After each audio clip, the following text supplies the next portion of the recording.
Hello! Today I'm going to teach you how to do the Tunisian knit stitch 2 together or the Tunisian knit stitch decrease.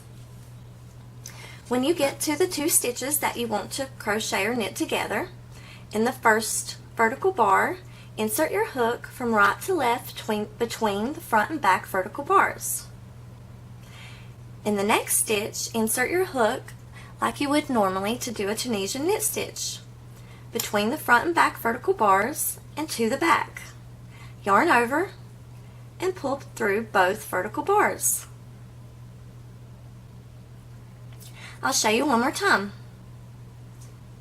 In the first stitch that you want to knit together, insert your hook from right to left between the vertical bars. And in the second stitch, insert your hook from right to left between the vertical bars and to the back. Yarn over and pull through both vertical bars. Continue on with the rest of your row and complete your return pass like you normally would.